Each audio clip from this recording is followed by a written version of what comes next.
We have a quorum, so let's call the meeting to order at 6:01 p.m.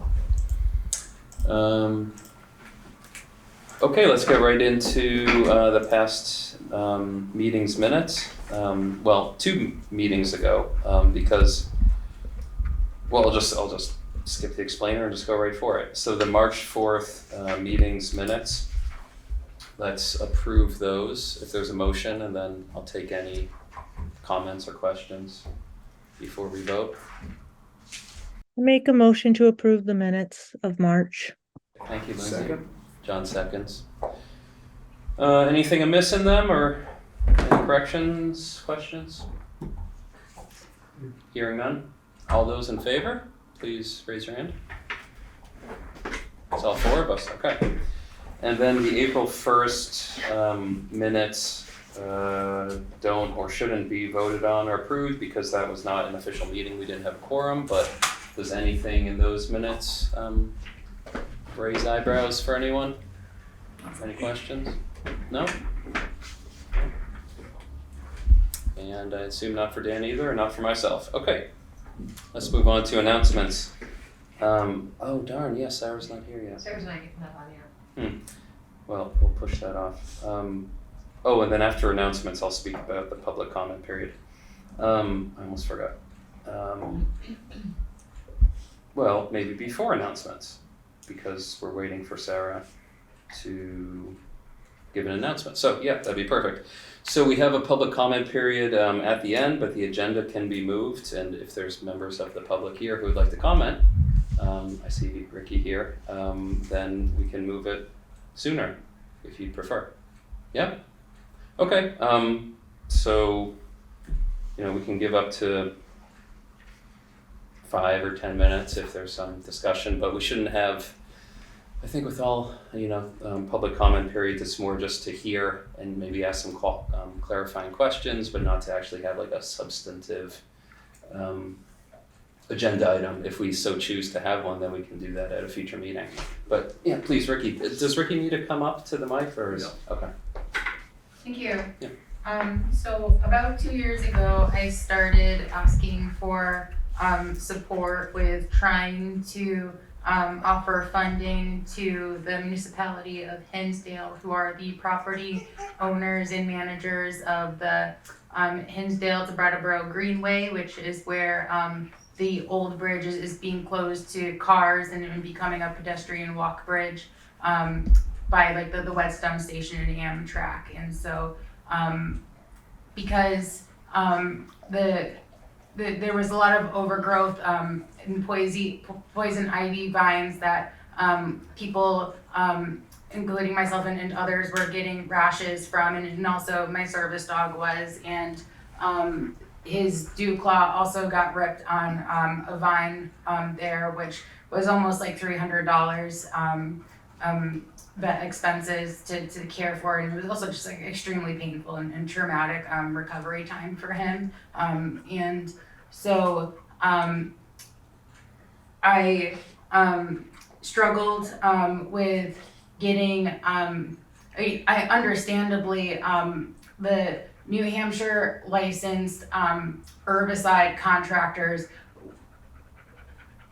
had difficulty offering me a request for bid for how much would be to manage that, because I am just like at most currently appointed to the agricultural committee, so it's like I have no like agency of employment status, and so it's but out of the 30 plus of their herbicide contractors that I contacted, at least one got back to me with a request for bid that, and he filled out a permit draft as well about like how he plans on doing that. And so I've been presenting that to a lot of the different Brattleboro and Hinsdale committees and municipal agents to try to coordinate being good neighbors to each other to help remove the poison ivy at the very least. But we brainstormed some like follow-up steps too for making more of a sustainable and conservation effort to replace the poison ivy with native plants with deep root systems, because that's area is in a flood zone. So we worry about the soil erosion. So we have a list like that they all have medicinal, traditional medicinal value, but I'm the most excited about elderberries. Trying to get help with creating a request for a bid for a permaculturist to put in some elderberry plantings there. And I went to the tree committee and they recommended cedars, as well as there's silky dogwoods and button bush and swamp milk ragweed.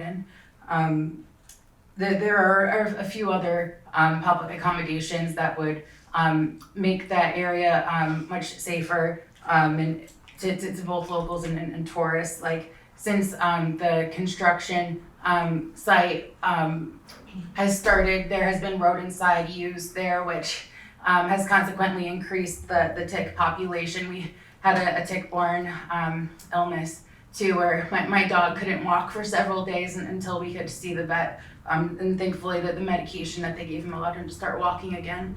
And then so there's just like these consequences to all of these details. And I think that the signage would help increase people's awareness about the dangers and that are really happening there. And then like the simple things like benches and trash and recycling stations with like dog waste bags. If we could incorporate that into the municipal budget, I think that would really just increase the quality of life there, because it's not really been maintained in a consistent way. Like the last request on this dream list is as far as I'm aware, there's only currently one like memorial for Indigenous like land acknowledgement that's over by the Retreat Farm, and that was commissioned by Vermont recognized tribes, which other First Nations like the Odanak and Wallanack, who are claiming Indigenous sovereignty of this area still. I would like to give them a request for a bid for them to put a land acknowledgement memorial there as well. Okay, thank you, Ricky. I think, yeah, John. I was just raising my hand for a question. Oh, yeah, I think that's appropriate. Yeah, ask some questions. I certainly understand everything you're saying, but Brattleboro doesn't own that land, do they? We do not. It is confirmed by the state New Hampshire highway employees that is the, as I said in the intro, under the jurisdiction of the municipality of Hinsdale. And so for the last several years of me trying to communicate with them, I have not effectively reached any cooperation with them. And again, that could be because of my status, and someone else with more affluence and schmoozing capacity might be more effective. But I'm looking for help to accomplish that. Please and thank you. Yeah, have you looked into, is there an analogous procedure as like in Brattleboro if like sidewalks, if a member of the public views sidewalks to be unsafe or hazardous? Do you know, I mean, maybe you know about Brattleboro, Sue, and you know about Hinsdale, Ricky. Was there, I mean, you spoke with DPW, the equivalent in Hinsdale, and it didn't get very far, like you're saying? I've been pretty persistent because I live very close by, and I would love to be able to access that area to go to the Montesquieu trails and to go to runnings, and for other people who are commuting for work, walking that way, it's really heavily trafficked. And so I've reached out to the Hinsdale Conservation Committee and their highway people, and from my impression, I was told by one of their chief of highways that like last year, one of their workers was hospitalized for weed whacking the poison ivy, And so it's just like, we really need to update our safety regulations. And like, I posted on Facebook trying to get like public opinions about this too. And so some people are saying, just weed whack it. And like, that's what happens. There's more advanced technology. We have the technology to use really like responsible herbicide use, which for what Jacques Doucette from Newfoundland herbicide, his plan is to use what is called Southern Zone, possibly 2 applications separately, which would be like 4 days of that area being marked off, like do not trample on this right now. And so it's just like 4 days of the herbicide, and then the follow-up of the permaculture afterwards is it could really make that area way more accessible. Did I answer your question about you asking like who I contacted? And then, like, yeah, I talked with pretty much all of the committees in Brattleboro too, like the traffic safety committee. Like I figured that they could be involved too. Right. Jen? I guess I'm just showing my ignorance, but Brattleboro can't just go in and, No, we can't. I think Ricky's asking, for like allies in Brattleboro to also voice complaint and suggestions to Hinsdale, which I think is valid because we use that area. It is Hinsdale's though, they have control, but people walk that area to get to the trails and maybe the shops over there too. I've seen it. There is quite a lot of poison ivy, especially in the height of August or whatever, September. It's quite. this is the area under the bridge, right? Well, the island between the 2 bridges, the And the island map, in the if you would Connecticut like. River. Yeah, no, I drive over it a lot, Yeah, but it's the land in the river. It's not Exactly. along the bank. right. Okay. Regarding all the other details, I think so. A couple years ago, Sue, right, there was that joint like bridges commission, and they just explored the idea of what might come of that island. And I remember I submitted some comments, not through the planning commission, but just my own interest of what could be done there. And then I waited a couple weeks. I was like, hey, did you see this? And they're like, yeah, we did, but this is just visioning and it's non-committal and it's just exploratory, and we'll file away your comments for some future time when maybe something happens. So there was a UMass landscape, a graduate student from UMass Landscape School that did some work on kind of visioning a greenway.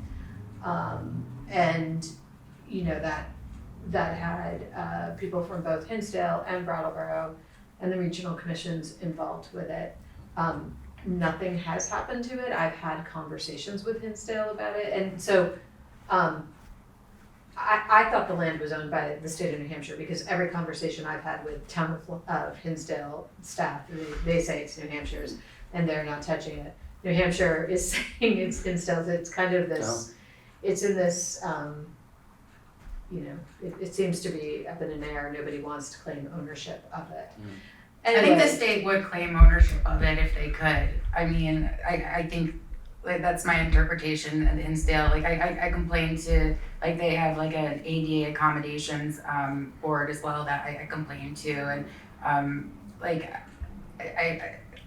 you talked to the state reps and they've said that it is Hinsdale property, right? I've seen that it's New Hampshire's property. I mean, my conversations with Hinsdale is it's not ours, it's New Hampshire's. We're not touching it. So Interesting. there seems to be an unwillingness either by New Hampshire DOT or Fish and Wildlife and the town of Hinsdale. Nobody seems to want to own it. It is in the town of Brattleboro's interest to have something, useful happening on that island that's safe. It is something that we've talked about. It's not our highest priority project right now, and there is the land ownership pieces to work out, and there's a lot of priorities in Brattleboro itself, so. And I get really frustrated, like when we talk about priorities, and I'm saying about how other people, including myself and my service dog, have suffered, but I see things on the agenda that are just so bureaucratic in nature. Like, oh, should we combine these 2 chapters into one, where it's like this is like our real lives we're talking about, and the suffering that could be avoided, and it's only for like the initial poison ivy removal, $975. And I think that's more important than some of the other things that are given more time. Well, Ricky, I mean, I'd say to that each commission or government body or official you go to has a certain role and purview, and like our purview is not like road and trail maintenance, and New like Hampshire. in New Hampshire especially. But you know, I'd say I don't know if there's some DPW or Parks and Rec or Conservation Commission or the Brattleboro Select Board. I mean, I think you espousing this has put it on our own individual radars again to you know, potentially complain with the respective people at Hinsdale. I mean, I feel motivated to do that because you're right. It is that sidewalk is hazardous, but as far as, you know, the planning commission having much of a role in that, I don't see Maybe it. when But the new bridge opens and the older bridge becomes a pedestrian way, that will Yeah. incentivize people to relook at the. well, that is part of what I've heard, that why the existing island and bridges plan was just visionary and not much happened with it, is because generally people are like, well, let's just wait for the new bridge to be built, and then this one will be defunct, and then that will totally free things up to have a tangible vision or plan. I mean, maybe I don't know, and I just want to point out, in case you can't see it, Dan does have his hand raised, but I don't know if that's so much true. I think there are Okay. people on this side of the river that really care about it. It's just, we've got to work through the ownership, like you said. the ownership and Oh. who's spending the money and, Yeah.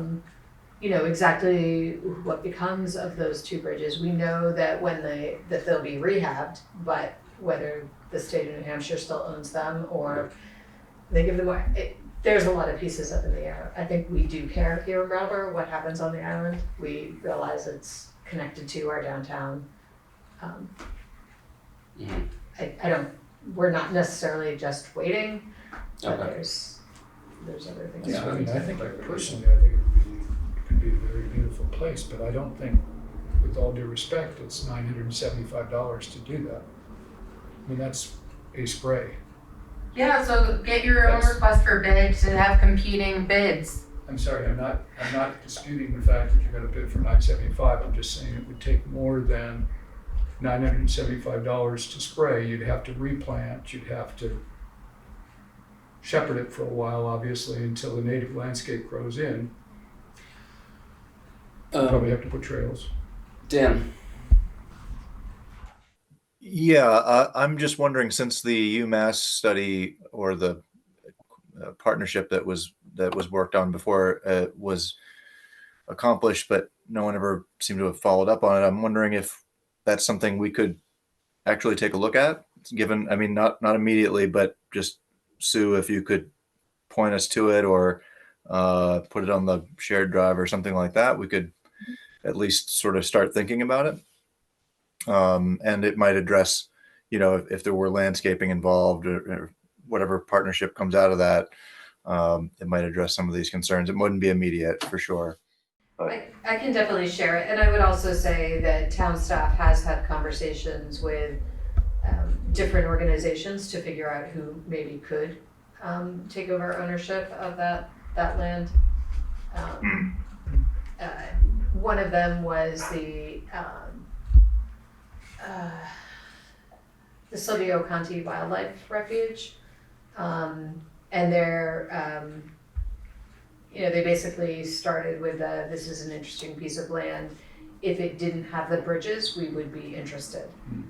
But they're really interested in the wildlife value and the fact that those two bridges go over there, it degrades that. You know, so you know, we've talked with the Connecticut River Conservancy, not about ownership but how could we get a project off the ground, so. And actually, I had, so that was a question that came up while I had my hand up. But if I could ask Ricky a question. So you mentioned there was perhaps a worker who was weed whacking and got sick from that. That's what I was told from Poison Ivy. So I'm just wondering, what agency was it that was employing him? It was the Hinsdale chief of roads. I'm trying to remember, I think Bob Trisdale, something like that. Okay. Well, if then that tells you that whoever was taking care of it, they're being responsible somehow. And I guess they would have a vested interest if if you were to talk with them again about it, you know, obviously there must have been a workers' comp case or something having to do with that situation. So I think there's a lot of assumptions in what you're saying. yeah, I don't know. I'm asking. I don't know, but whoever that agency was, they're presumably going to continue to take care of it. Is that right? I have no assumption. Like I really get minimal responses from them, despite my consistent and persistent concerns about it. So I don't assume that there was any justice or like work comp for that person. That there was certainly none for my multiple injuries that I've had to endure there. Okay. So could you, if you wouldn't mind, let us know if you find who that agency was, or specifically what, you know, if it was Hinsdale Department of, that'd be And great to know. Yeah, Ricky said that it was the Hinsdale road agent. They're Public Works. Yeah. Is it Public Works? Okay. Okay, thanks. Yeah, thank you, Ricky. I mean, I think you've put this on, you know, on our radar or brought attention to it. Once again, I mean, I don't think it's a specific planning commission thing to look into encroaching weeds on another state's sidewalks, but I think we're aware. You know, we're more aware of it now, and we can all do stuff on our own time with that. Well, so I saw on the agenda for today in the meeting that there was an article for two things of interest to me. Like one was a statement about like civilian concerns, which seems to be kind of related to what I just proposed. And then I figured I would also stay for the, there was also an article about the chapters potentially combining the agriculture and the arts, and since I'm still currently serving a term on the agriculture committee, I figured I might as well stay for that. I don't know if anyone from the arts committee was also invited.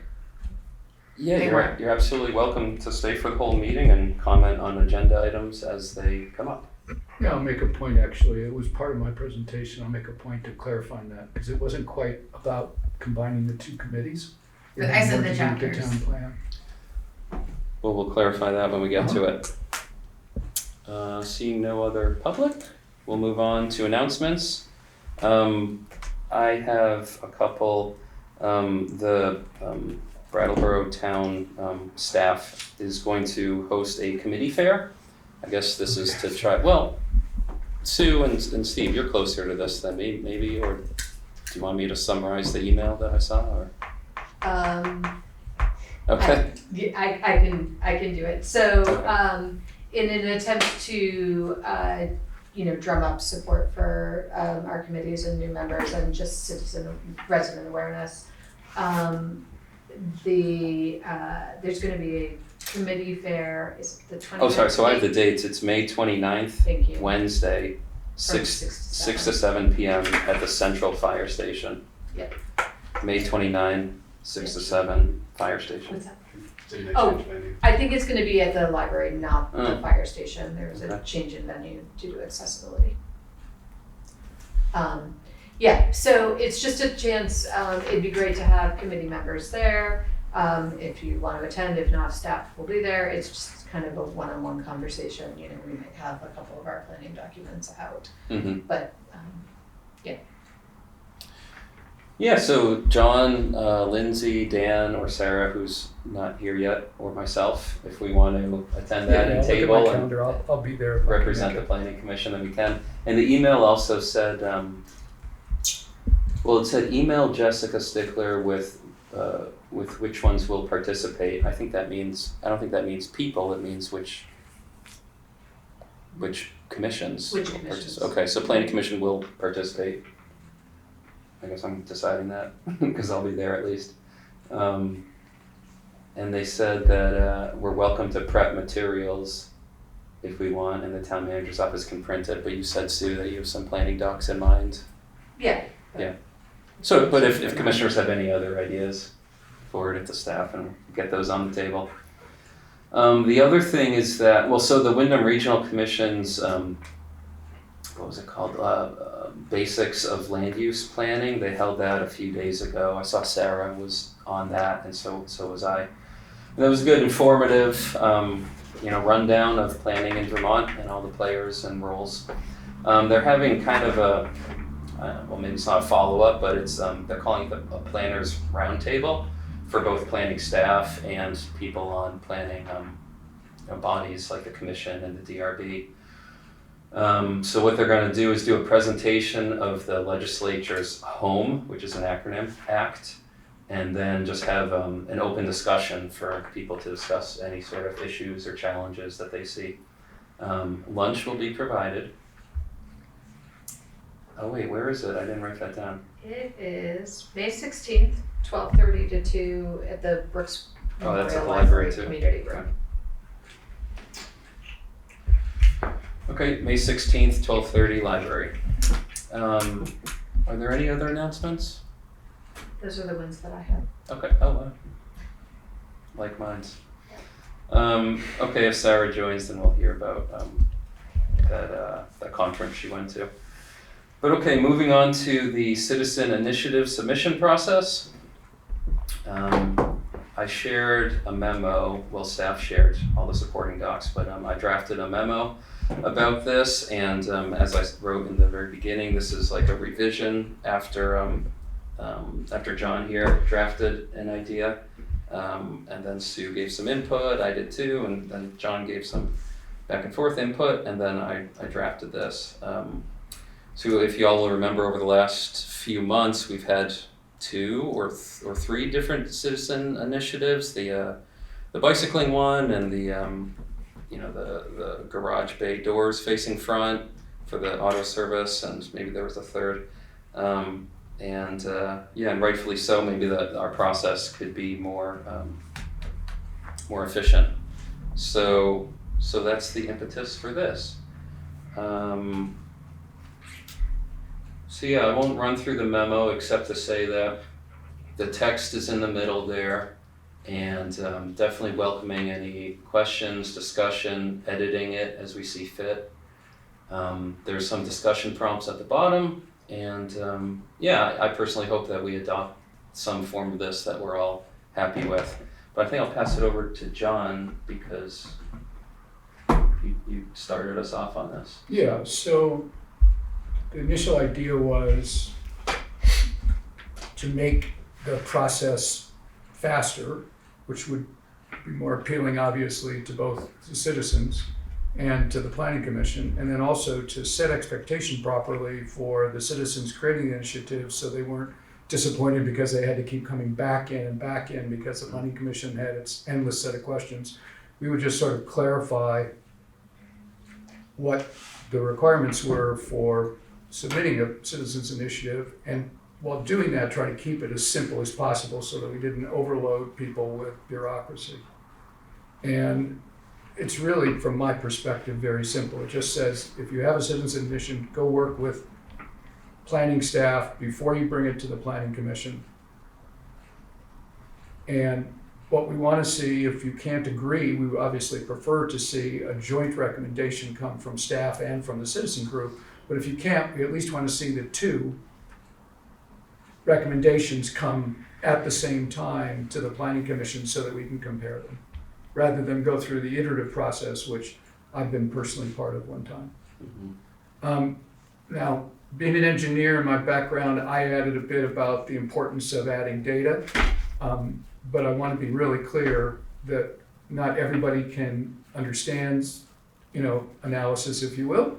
And then in not every case is data available. So that's whenever possible, we would expect you to bring things like, what's it going to cost and what's the benefit in quantifiable terms and all those other kinds of things. But that's not a requirement, that is a like to have. I really can't make it any more complicated than that from my perspective at least. I think you had some good questions about what do you do afterwards and all that kind of stuff, but where I started from, that was basically it. Okay. Let's hear from Dan and Lindsay if each of you would like, because this is your first time seeing it, well, besides reviewing the document over the weekend before this potentially, but Sue and John and I went back and forth with some emails, so I think the 3 of us feel, or at least familiar with very familiar with this.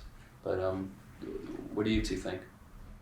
I think this is fine. I think it's good for people to have a way to do something. I don't feel like we need to ask people for data. I think that will be confusing to people because that can mean a lot of different things.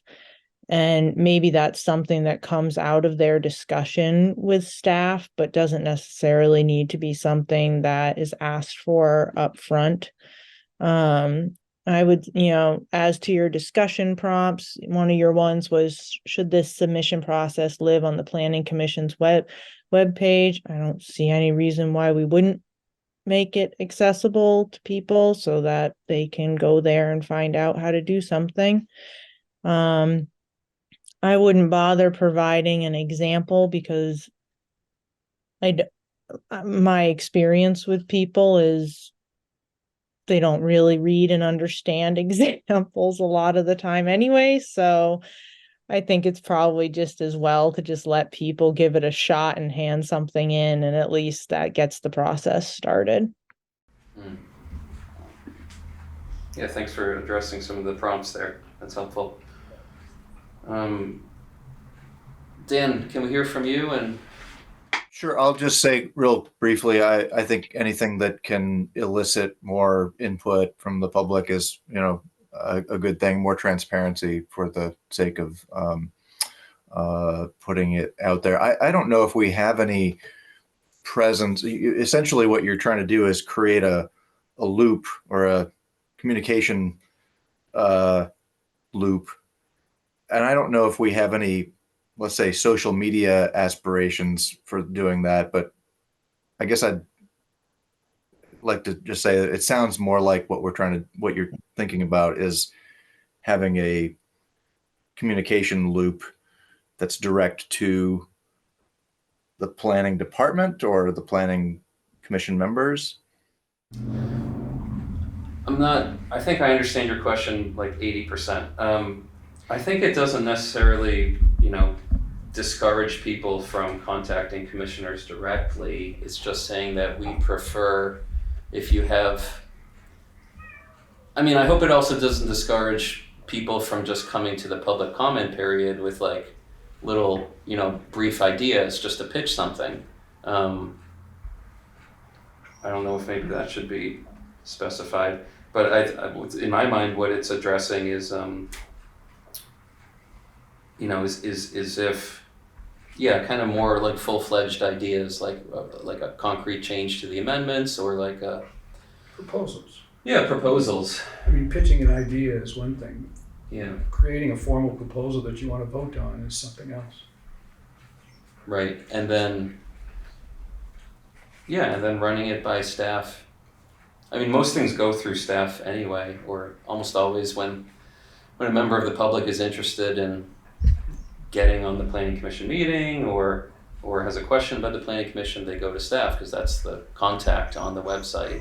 We don't have emails of ourselves on there. So I don't know. Did that answer your question? And I just want to clarify, I realize I probably presented this the wrong way. I don't expect people to come in with all the data. I would expect the proposal to have the data, which would involve working with staff to collect the data, similar to what happened on the bicycle proposal, right? Yeah. Where we asked some questions and Stephen did a great job of looking up the data in terms of the problem, and I think we got a different perspective on the problem as a result of that. So I have no problem at all with not having all your data set before you come in. If we look at the actual wording there, do you think it's worthwhile, like saying, if you just want to like informally pitch an idea, it need not go through this process, but for more, what's the term like? I think if you give people an out, they'll take the easiest way. It's human nature. Yeah. Yeah, So but what do you think? I wouldn't want to chill public comment. Yeah. No, people can come and still talk. I don't. How about, if it says in the beginning for something along the lines of for proposals more involved than during the meeting's public comment period, and then the rest of that. I mean, I'm a little I had- concerned. I just want. I had just naturally assumed that this was for land use amendment related ideas, but it sounds like you were thinking of it as something greater than that. To me, I just sort of naturally assumed it was for changing the land use regulations. What really prompted me personally was what I considered to be the sort of inefficient and potentially discouraging to the bicycle people way that the bicycle proposal was handled. It came in, it didn't go through staff as I understand it. They didn't have any sort of, you know, they were already sold on the fact that bicycles were the way to go. So this was, how are we going to do this, not whether or not we should do it. The goal wasn't even clear. It wasn't clear whether they wanted to promote bicycles or they simply wanted to reduce car usage, for example. And then we asked them for some data and they were confused and we went back and forth and we had what, 5 meetings, let's say, to be conservative. I hope not. I thought maybe 4, I but yeah, think maybe I 5. think we had 4 or 5 meetings. And now it went back to staff and staff now has prepared a presentation that they had to create as sort of an amalgam of the bicycle proposal, and which could have been handled much more smoothly if we had just said, if you want a proposal, go talk to staff, hash it out with them. We're not telling you can't make the proposal that you want. We just want to see both sides of it at the same time.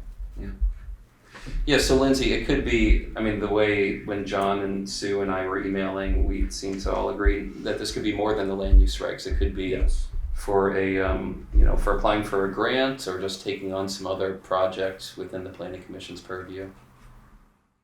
Then I would say you probably want to write that out, that this form is for amendments to the land use regulations, grant proposal, like give some examples there with an et cetera at the end so that people know that. I think that zoning is very foreign to most people. They don't think about it or understand it. And so I think it can be intimidating to engage. So it's helpful to have a form because that can help guide people and let them know what types of things we might expect to get from the public, like that you might expect to have a proposal about land use regulation changes, or that you might have a grant idea or something like that. Well, in this language, it's not a form per se. I mean, there are those 5 criteria or prompts, but numbered prompts. But it does list a few things like the land use regs, or amending them, or applying for a grant, or taking on a project.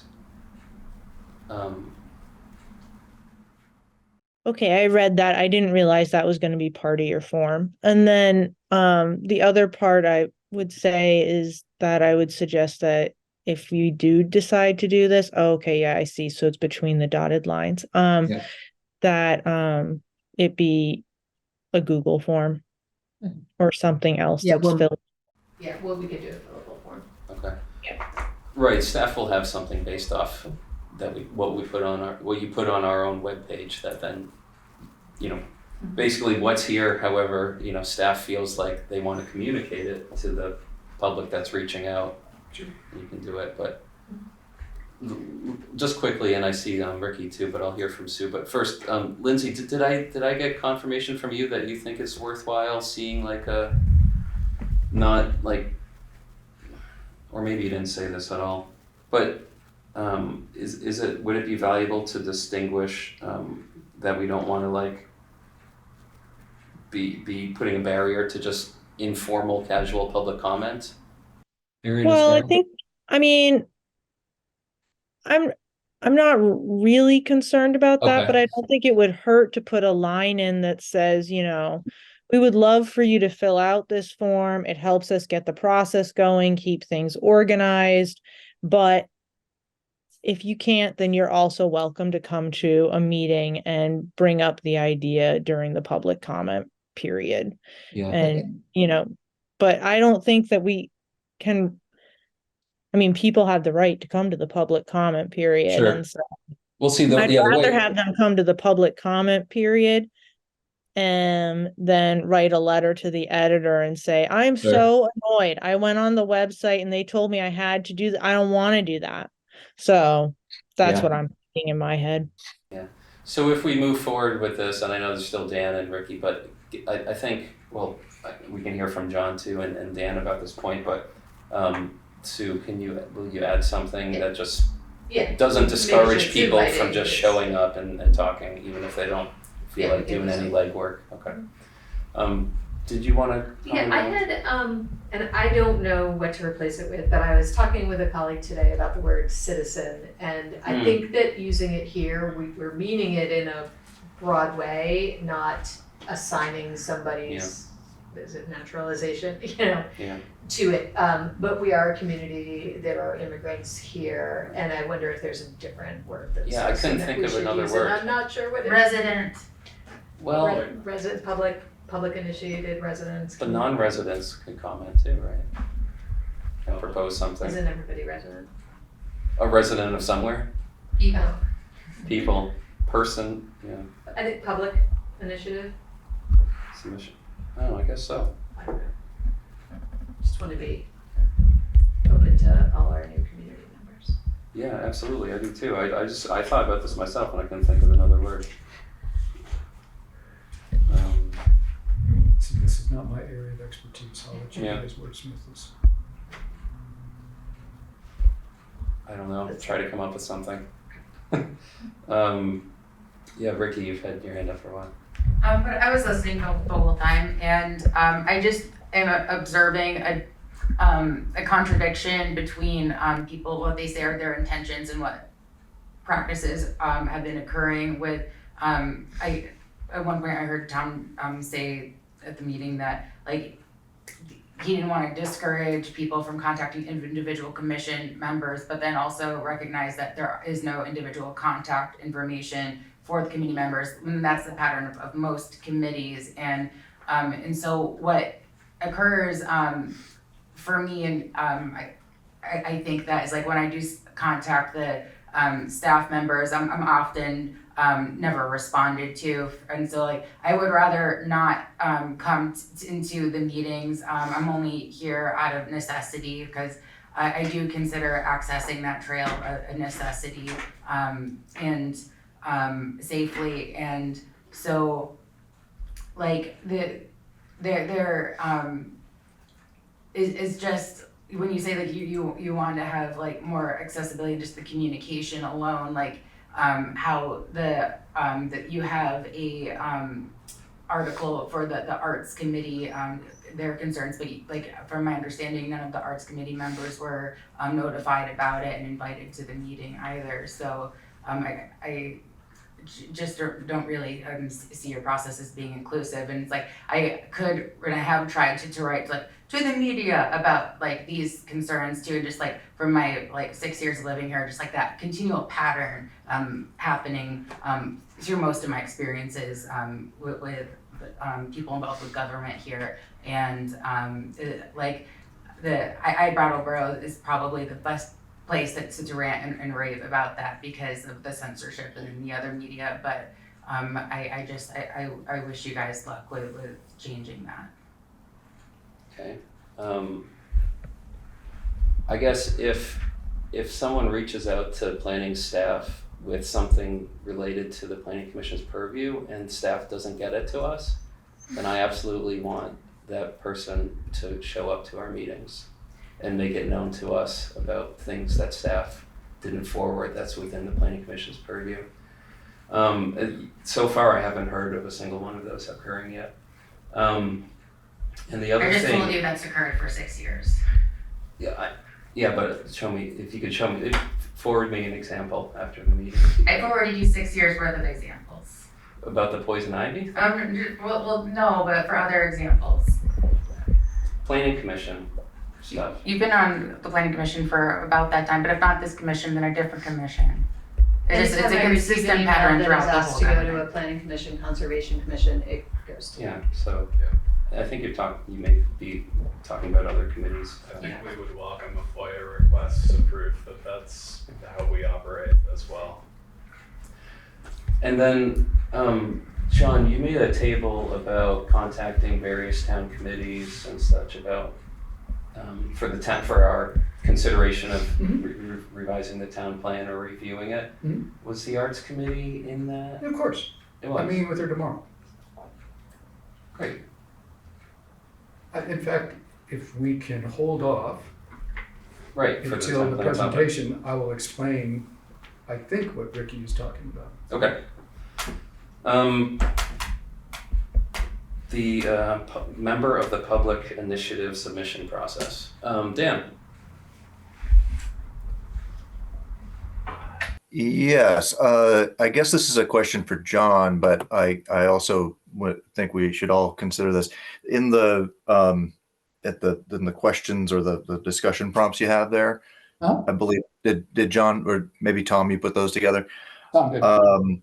I'm guessing that this came out of John. Is it a frustration with the typical, let's just call it small town process where someone comes to you with a problem and they may have a solution that they want to propose. They're not quite clear. They're not quite sure if it fits or whatever. You want them to be as clear as possible and that the staff could help them be more clear. Is that kind of what we're getting at? That's a much better way of phrasing it. Okay. So, Yes. so the idea that's on bullet point 2 here about when the staff and the proposer don't come to an agreement, right? So like we're asking staff to assist someone in making so on both sides, we have like the question of how onerous is this, right? Like the staff might be saying, sounds like a great idea, but that would take years. That's very onerous, right? The member of the public is saying, yeah, but I've been complaining about this for years and nothing's happened. So I need this, there may be no chain of command except maybe for them to go to the select board, let's say. Right. Like so you want us to be able to take a formal proposal / what it could be is more like a complaint and turn it into a proposal, like or at least a problem statement or something like that. Is that kind of the idea? Well, again, I use the discussion over the bicycle regs as my primary background for this. And what I saw was that the bicycle folks came in, they had a proposal. Staff had a different proposal, some edits and alterations to it. And I didn't necessarily see it as I didn't see it as a conflict necessarily. I just said, okay, if the bicycle folks can't agree that the staff recommendation is the one that they want to go with, then you can bring both in and both sides will have their data to support, right, why that's the better decision, and then the planning commission can either provide direction or make a decision, I suppose. Yeah, I mean, it's always very attractive to make things efficient and less messy and all that. But unfortunately, I mean, I think a lot of what, problem solving is messy, basically, and anyway, I don't know that, having, it's certainly worth a try. I'm not against it, but if it sort of rises to the level, so you guys were talking about the possibility of examples, right, for these proposals. I mean, if it's something that's sort of a blanket concern or even a very specific, concern from the public being brought forward, then that should be allowed, of course, but also encouraged for individuals to just bring an amorphous problem that they have identified, right? I'm going to interject here because I'm a little bit lost. I really didn't. Well, my fault, well, so- because I expected it to be, I suppose, more self-explanatory. I would never expect that people couldn't bring a problem without talking to anybody else to the planning commission. I mean, So this form is not required. Is that right? No. It should be required, in my opinion, for a formal proposal that will be voted on. But bringing a concern or an idea or something like that to me, that's the right of every citizen, right? And they shouldn't have to go through any kind of filters for that. That's Okay. why we have the public time. Well, you do say all citizen-generated proposals. So I would just limit it to certain types of proposals or whatever. Maybe, That's or all. maybe it's a timing issue where before a proposal is voted on, then it needs to be considered with staff's participation. Again, I'm struggling a little bit with this because it's Well, yeah, how about the wording, besides the word citizen, which we're maybe gonna change? public. How about public? Yeah, the public, but how about it's like, for a member of the public's proposal to be placed on a commission meeting for deliberation and decision-making. I'm perfectly fine. I'm Then personally it must perfectly be- fine with that. Yeah, I mean, some of that is towards the end of that sentence, but if it's moved towards the beginning and that word all is struck, then I think that really clarifies that, yeah. And then a sentence, after that could just say what we were talking about earlier about, to be clear, it's everyone's right to speak their piece, to comment during public comment period. And I think that's a good idea Yeah. too, because obviously it wasn't clear to me that that was a problem, but because several people brought it up, maybe we need Yeah. to make it very clear that that's your right to come to the planning commission. Complain okay. about anything. Yeah, Lindsay. I just wanted to suggest that we move on. Okay. Because this agenda item was supposed to go to 6:35, and I'm concerned we're not gonna get to the other stuff. Well, the public comment period at the end, 5 or 10 minutes, push that back. But yeah, I hear you. We're running over. So Sue or Steve, can you incorporate those key points we talked about, and then I guess either, can we just have a vote to adopt this, conditional upon those changes, and then we'll see them on our webpage, and if anything looks amiss to you guys, then we'll bring it up again. Okay. I make a motion to adopt the proposal with the changes as noted during the meeting. Okay. Second. John seconds. All in favor? Please raise your hand. Okay, it's all four of us. Great, moving on to the next one, about the 2026 town plan. Okay, so I apologize. I'm going to be reading from my phone where the slides are. Oh, I'll bring them up. Well, no, the problem isn't that you're not going to put them up. The problem is I can't see them. So. I got it. Okay, so the agenda is this month's activity. I'll let you get to that.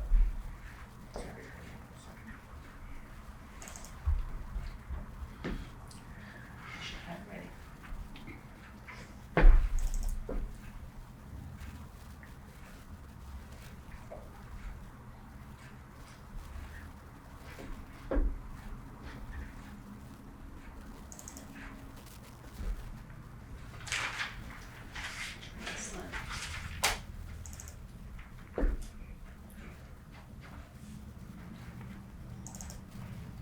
get to see this scary file structure.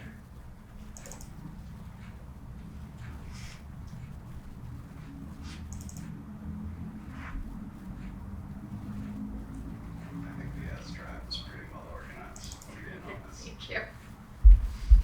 We good? We are good now. Okay. I may ask you to pop to the Berlin Town Plan as well if people haven't had a chance to see it. Okay. I'll share my screen as it comes up.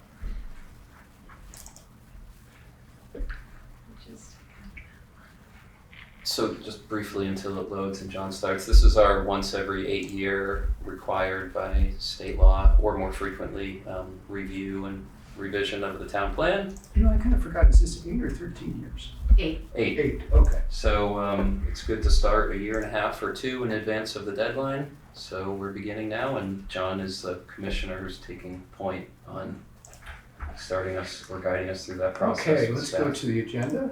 Thank you, Tom. We're gonna go over this month's activity. We're gonna go over the state, I'm gonna briefly summarize the state's recommendations on how to do a town plan and what it should contain. I'm gonna give you my opinion of a summary of the Brattleboro Town Plan, some of the formatting issues particularly. We're not gonna talk at all about content. Okay, and I want to be really clear about that. And then we're going to make a recommendation that we use the Berlin Town Plan's format. And I'm going to go over some of the bullet points as to why we're going to make that recommendation. And then I'm going to go over the questions we're going to start going out to the BRAT committees to provide us with information on. All good on that? Mhm. Okay, so the activity since the last, and just as background for people who haven't been part of it, Stephen and Sue and I meet every 2 weeks as a sort of a planning activity, action required type task meeting, okay? So since the last planning commission meeting, we have compared the format of the 2013, 2018 town plan. It's the same, the 18 is just some minor changes.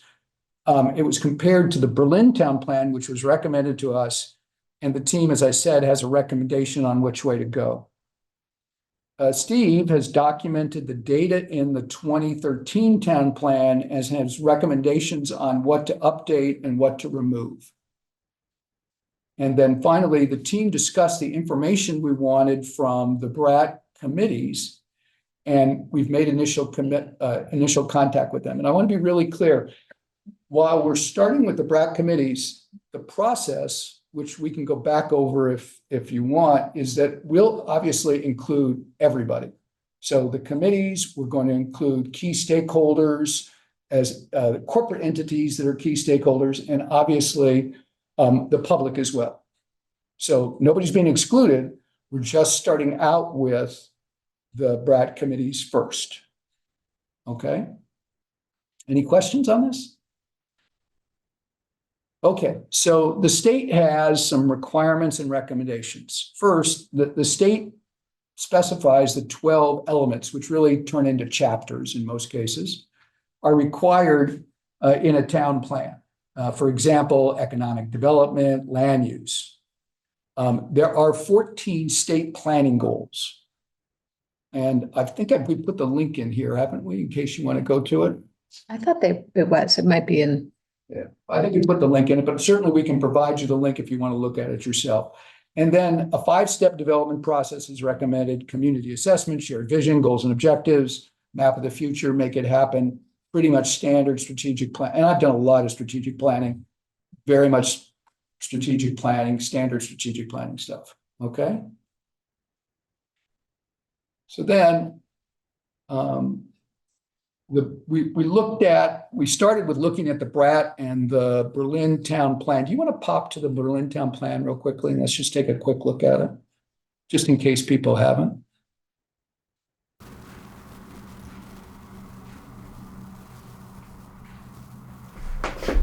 Well, there's some messages in the chat. I don't know if they're old or recent. Oh, that's from before. Are you guys seeing this? We are. You have to get out of your share screen and share a web page. Probably was sharing the It was share. Oh, program specifically, not just whatever's on the screen.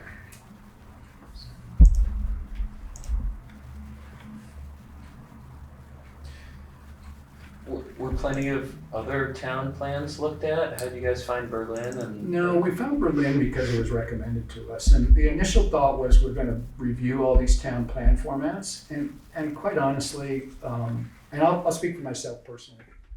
It was like, hey, the Berlin town format is really good. And I don't want to get into a rat hole of, months, if you will. Looking through all 240 or whatever. Of reviewing town plan. Oh, yeah, because you could go to Some other states. best practice nationally, all that kind of stuff. So this is the Berlin town plan. So just to give you sort of a comparison of the Berlin Town Plan to the Brad Town Plan, the Berlin Town Plan has 34 pages online. The Brad Town Plan has 163. The Berlin Town Plan is, and again, I'm assuming you've seen the Brad Town Plan. The Berlin Town Plan is much more graphics oriented than the Brattleboro Town Plan, as you can see as we sort of scroll through it, right? The Berlin maps the plan policies and objectives to the state planning goals, those 14 that I talked about.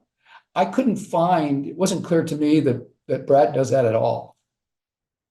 Now, maybe it's buried in there somewhere and I just didn't see it, but it certainly wasn't obvious. This is very obvious. Yeah, go ahead. Does that benefit Brattleboro at all? I mean, kowtow is not the word that I mean at all. Well, yeah, but that's really what you mean. Does it benefit us at all? Well, I just thought it would be valuable if it didn't cost us anything to kiss a little butt. Yeah. It also, I mean, it makes it easier. The Wyndham Regional Commission will review it for compliance. You know, so it makes it easier for them when they're reviewing it. If it's being used in a state regulatory, it's probably easier. Let's be honest, it also, I think, in my opinion, at least, makes it look more professional. Right? Because we're actually following the rules, if you want to think of it that way. I just wonder if, and I don't have any leads or ideas at this point in the process, but like if there would be any step where Brattleboro doesn't agree with one of the goals of the state planning goals. Oh, well, that would be problematic in that we probably wouldn't get town plan approval. Because it is pretty clear. So it's not just that town plans need to have the 12 elements, they also need to follow the state's 14 planning goals. Yes. Oh, okay. Well, that makes sense, Yes, it but I does. didn't know that. Dan has his hand raised. I don't know if you can say. Yeah, Dan.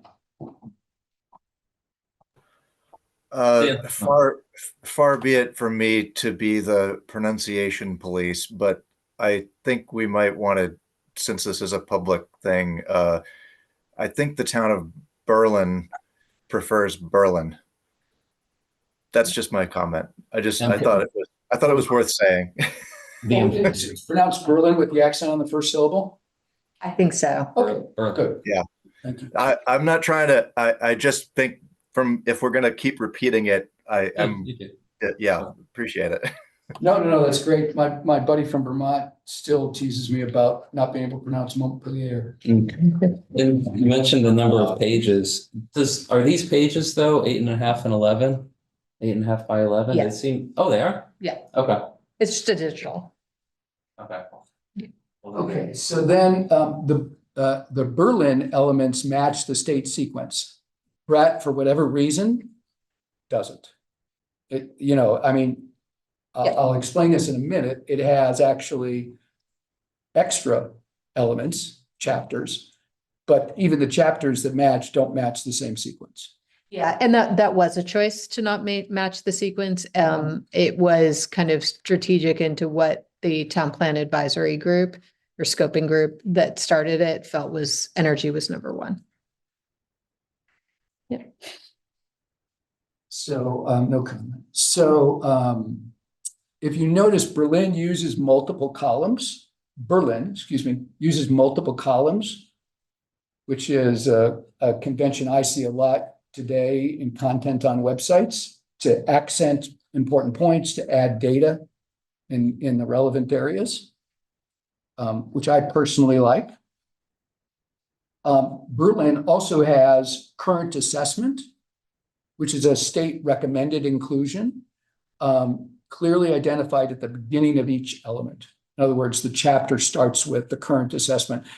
The Brattleboro sometimes seems to have it, sometimes doesn't. Sometimes they do a sort of narrative up front, which I was really not able to characterize, consistently.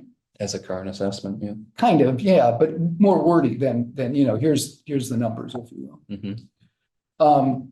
Berlin contains links to related plans and studies up at the front. I don't think the Brattleboro plan does it all. And then Berlin lists the figures in the table of contents, which again, I don't think that Brattleboro does it all. So I'm realizing now that this is a more sensitive issue perhaps than I thought, but it just seemed like this was going to be more readable. And readability typically means more frequently accessed and used. And as a result, would make it much more effective, which I'm learning based on talking to the small number of committee members that I've talked to already, is a really important desired outcome of this.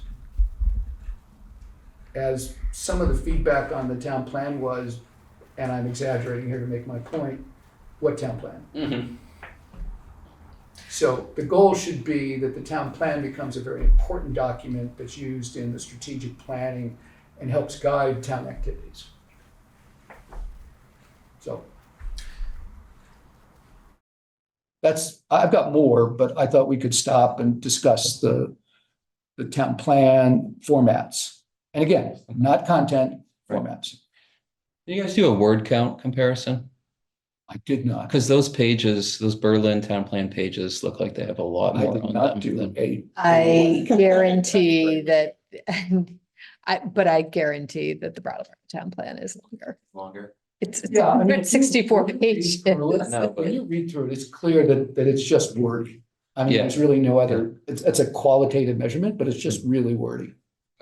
If I may, I did have that same reaction, while I also think that the Berlin town plan format is preferable in many ways. If the amount of words that they actually used is the perfect amount, maybe 50 pages instead of 33, and having a little bit more space could have been more legible. But if it's 34 versus 163, I like what they did in that way. Well, I think I don't see the need for wordiness, and having something, meet the criteria that's needed and also represent, the planning that we want to do, and not have more than that, will be a good way, and also look better, will be a good way to try to get more members of the public on board with being familiar with this document think and so. using it. So, yeah. But for people who might be hard of seeing, the text looks a whole lot smaller on those It is. pages. Tom, I did say it was 8.5 by 11. I actually don't know. It may have been formatted digitally. So, Yeah. if you printed it out, it might be different. And I that should will probably for find us, out that the small answer, but people. I will say it does seem that they've used a color scheme consistently through the whole plan that is, from what I can tell, and certainly we could check on this when we do it ourselves, it seems to be broadly accessible to the most common types of color blindness specifically. So that is just one of the little things that we could aim to do as well. Right. It seemed, again, qualitatively, it just seemed to be a little bit more web sensitive. More modern, if you will, in the Yeah. sense of what current web development works on. Or graphics, color schemes that are sensitive to our ADA, if you will, compliant. For me, regarding there's graphics and there's photos, right? Mhm. And I think in all cases, kind of the more the better, right? They look good, and you don't just get your eyes don't glaze over reading Studies so show much that text. people actually absorb graphically presented data better than they absorb text. But as far as literal photos that aren't maps or graphics or pie charts or data, I would actually like to see a minimum amount of those, because I kind of feel like it's kind of cheap filler sometimes. I mean, absolutely some photos, iconic photos that represent Brattleboro in the different chapters are important, right? But they're all just kind of speaking to people's emotions. You want to see those? No, I don't want to see a lot of them. Oh, you don't want to see a lot of them, okay. Yeah. I don't think it'd be bad if they were there, but it just kind of seems like it's not real content. I don't know. I would mean, agree, but we can all let that percolate or something, but that's just my kind of feeling. I mean, absolutely, there's some iconic photos, that should be in there. Who's the guy that does the Instagram landmarks of Brattleboro or something? I mean, he does some wonderful photos. Yeah, that's Josh Carnson, he works for the town. Yeah. He does that on the side. Does he? Beautiful Beautiful stuff. stuff. Historic version Yeah, too. that does. Yeah. They both have drones. We should Yeah. get at them. We have a good repository of photos. And, Yeah. But you know what? I mean, because like on every page here, there's 1 or 2 or 3 like non-informative photos.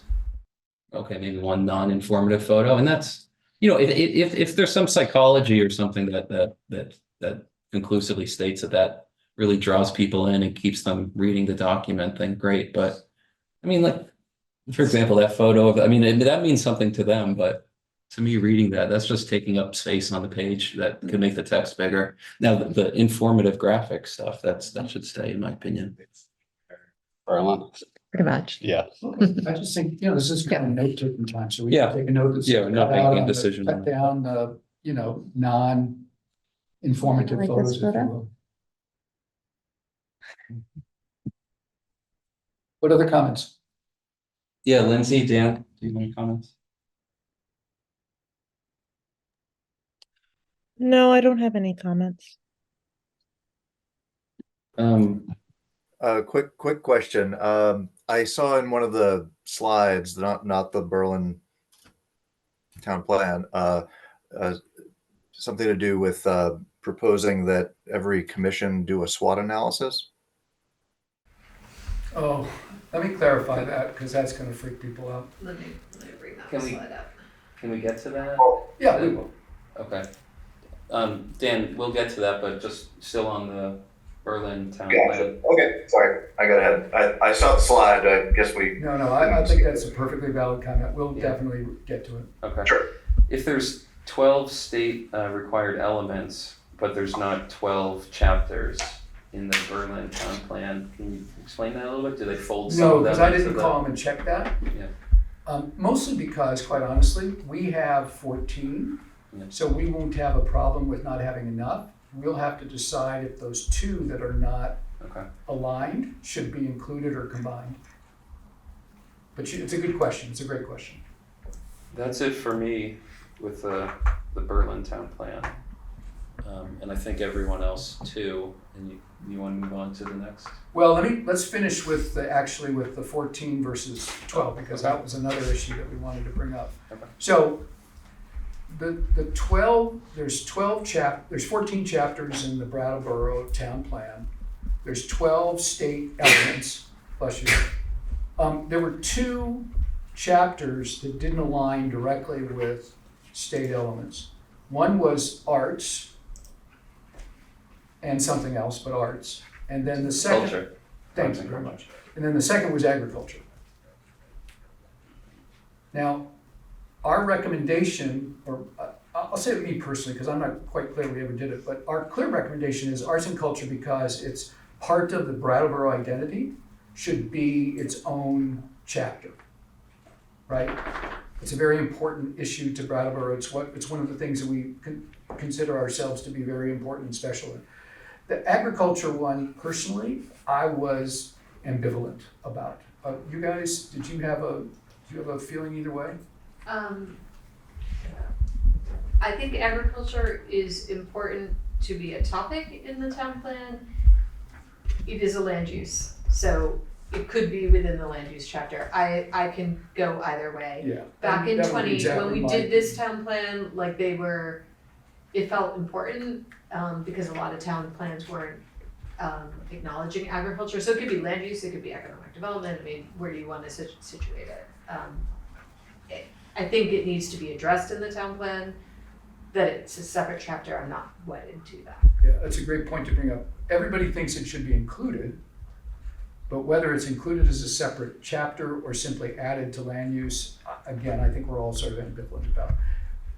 The comment I made before, which is that arts and culture is important enough to Brattleboro that it should be its own standalone chapter to emphasize its importance, if you will.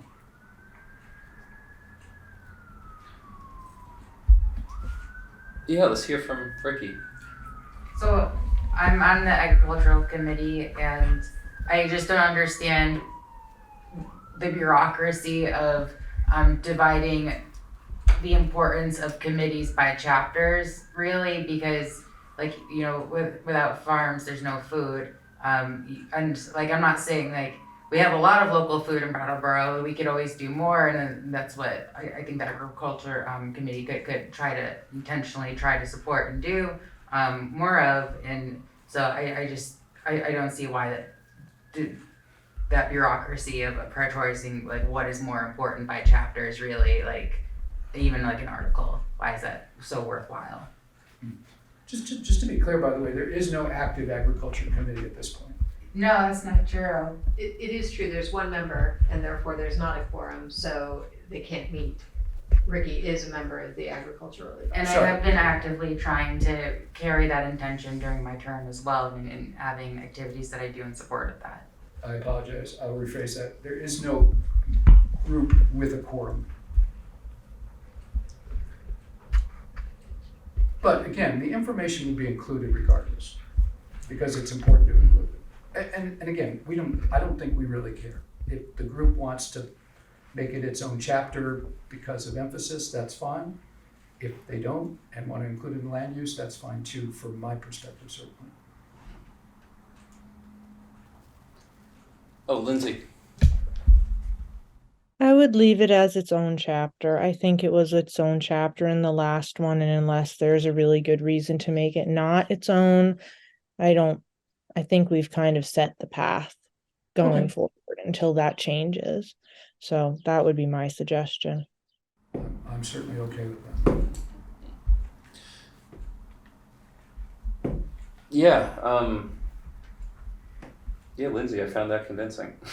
Just because the argument that I'm hearing, or not, but the proposed, potential argument I'm hearing to keep it or to remove it and fold it in with something else is just for the sake of simplicity or something. Sure, it's not a steep goal, but presumably there was, I haven't necessarily done my homework, but there was real good reason for making it its own chapter, years ago when it was. And if during this process we, of kind of paring down, we see like, oh, there's not much actually of worth in this chapter, well then we can reconsider. But I think at this point, might as well keep it, because I haven't heard criticism to remove it or minimize it. So Yeah. Okay.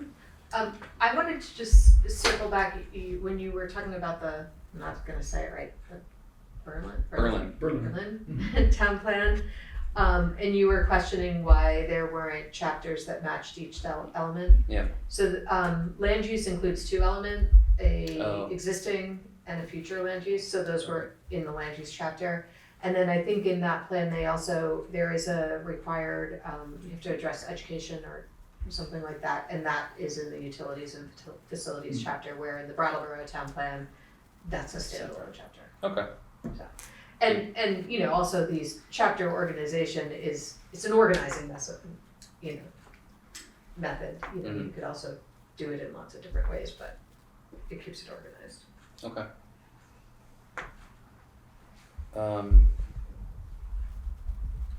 Yeah, I remember one of the iconic things I knew about Brattleboro before moving here, and then early on, and then still to this day, is how so many people view it as a an arts town.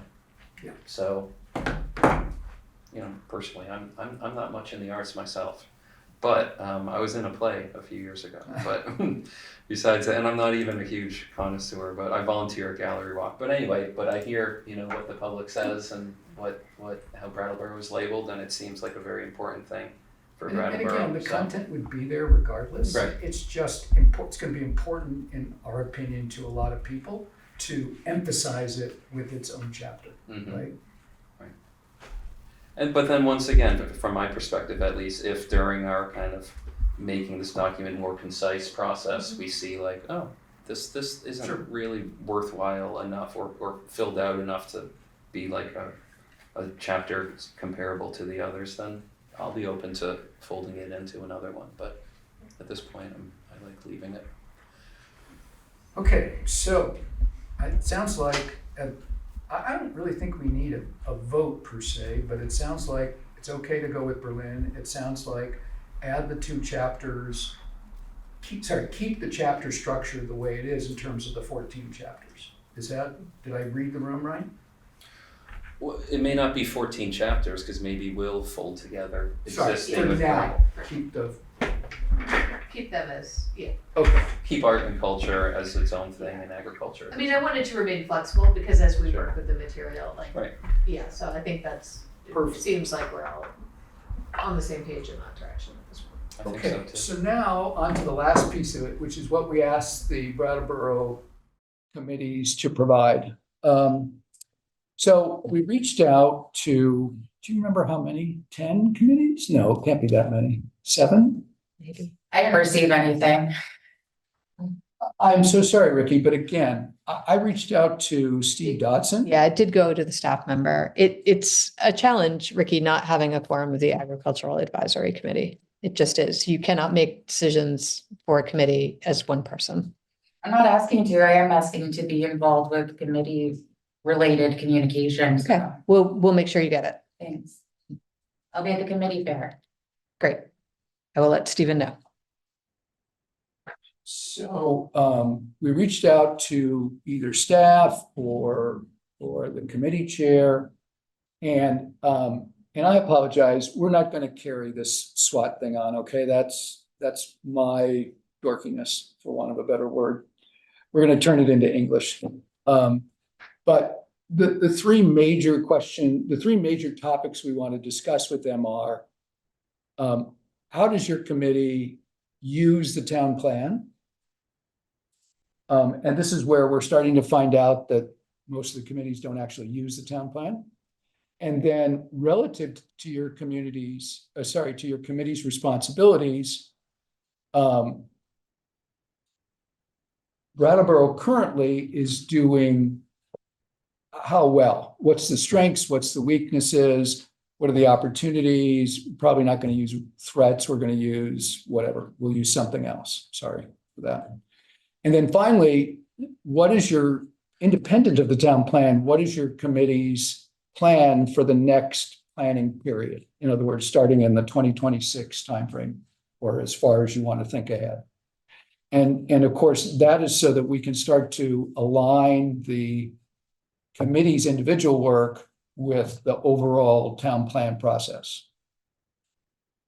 Again, I really want to emphasize, I don't see, and correct me if I'm wrong on this, but I don't see the Planning Commission creating content. The Planning Commission owns the process. So we'll be drawing content from the committees, we'll be drawing content from the, key stakeholders in the community, and then we'll be drawing content from the public in general. I would say though that maybe for the future land use topic, that is planning. Okay.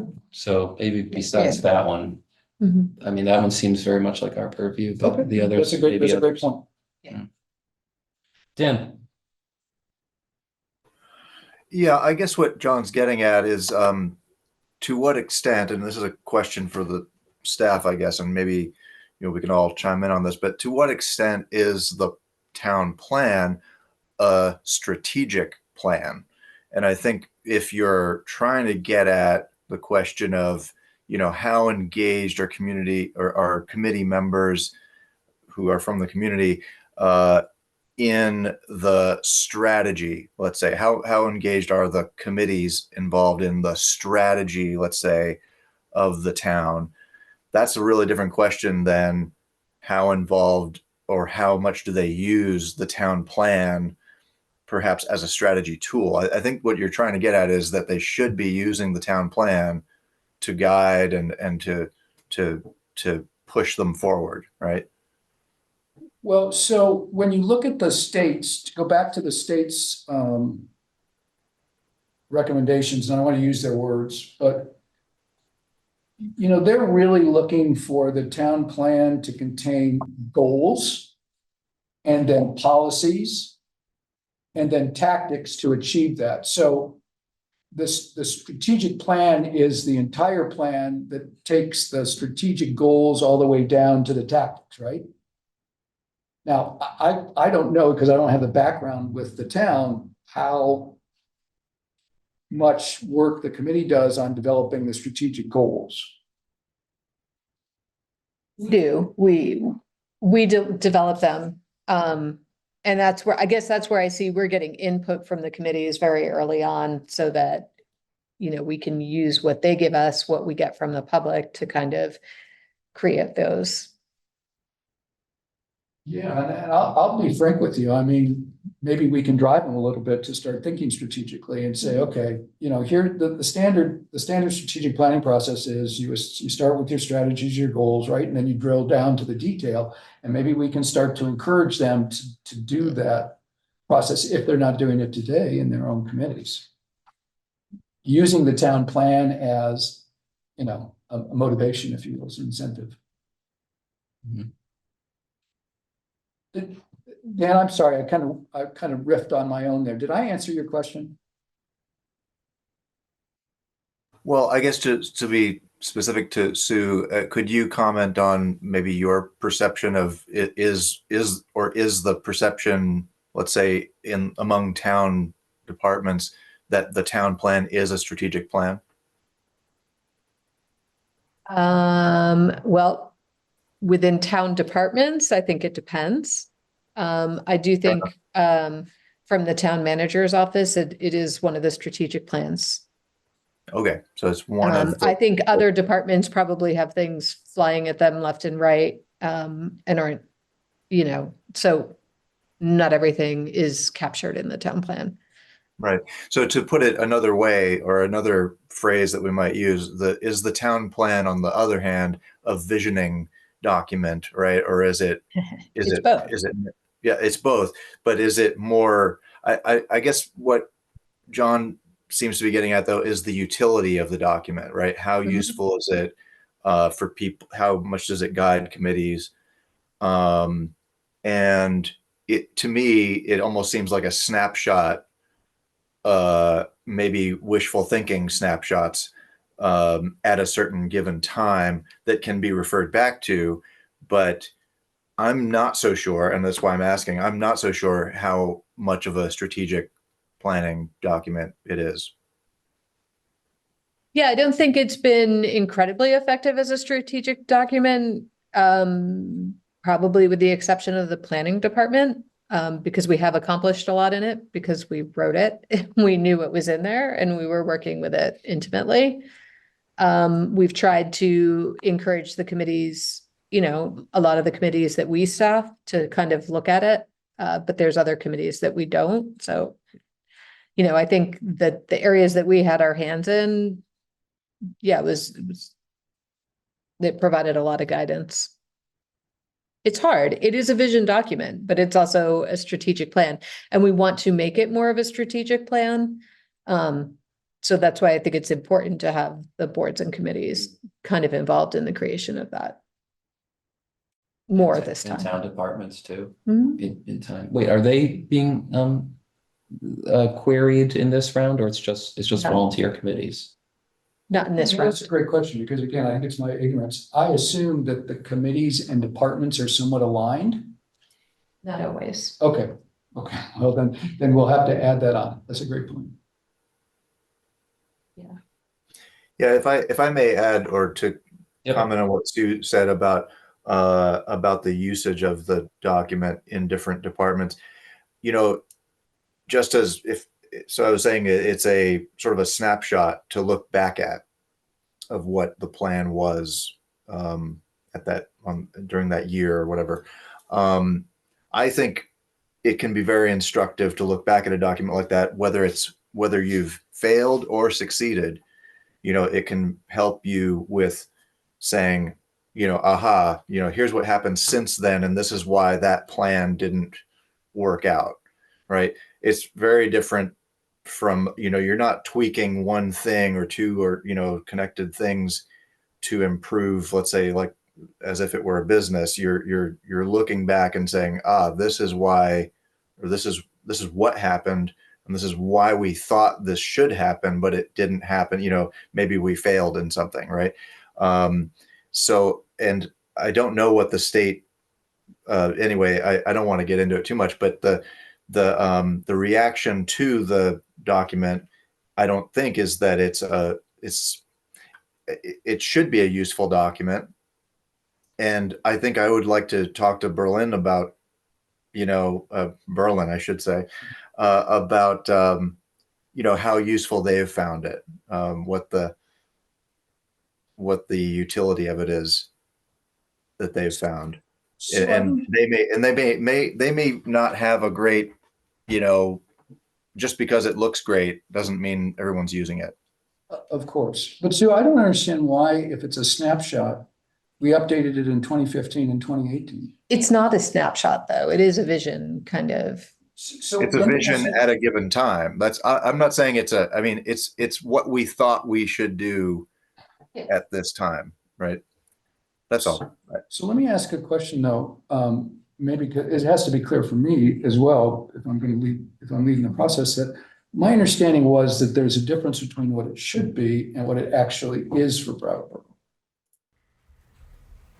I mean, our hope that it was a planning document, a strategic plan document, doesn't necessarily mean that it's being used as a strategic plan document. Right. Okay. It is, I mean, but it is used as a strategic plan. Just some people use it more than others in that way. Okay. It is something we are required to have in order to have land use regulations. We need to have a town plan that lays out what our intention is, future land use map, and our land use regulations need to implement that. Our land use regulations implement a lot of other chapters. It could be complete streets, it could be about housing. So that land use regulations is a key way that it's implemented. Okay. But the other thing is it is used in different regulatory processes at the state level. So, I don't know, it's a snapshot, it was done at that time, but we were looking forward. That's why we were looking at the current situation and looking at data and where we think we're going. I think, it doesn't replace a capital plan or things like that for the town, but it does give our intentions about housing and transportation choices and that kind of There's thing. no reason though, is there any reason why we wouldn't use it in our strategic planning process? Why would we use what? The capital plan? The town plan, yeah. I mean, is there any obstacle to using it in our strategic plan process, in our strategic planning process? No. Okay. Yeah, again, I think maybe I assume some stuff that I shouldn't assume. Having done strategic plan before, they're dynamic documents, right? They're always changing. Yeah, this doesn't change as much though. It changed in 2015 because I think, I can't remember, it was 2015 and 2018. One of them changed because state statute changed. In order to redo our downtown designation, we needed to include a map and something else, which when we wrote it initially, that wasn't so clear and it didn't need to be included. And then, so I think that's why it changed in 2015 might have been about Village Center, and 2018 was about another designation program that we were in. Well, I mean, given the effort that's involved, it's certainly understandable that it doesn't change frequently. Right? I want to wrap this up because we're over time. But is there anything, any final? No, I'm just interested actually more from the group, if there's anything I should take away from this as for direction. Right. I think you heard a few things. I remember what I said about town departments. And staff's taking I don't minutes. have anything to add. I guess my sentiment is that I feel like the work I've done is so unappreciated that I'm not going to re-enlist to any committees again here. I'm gonna finish my term and go to the committee fair and warn people about how I was treated.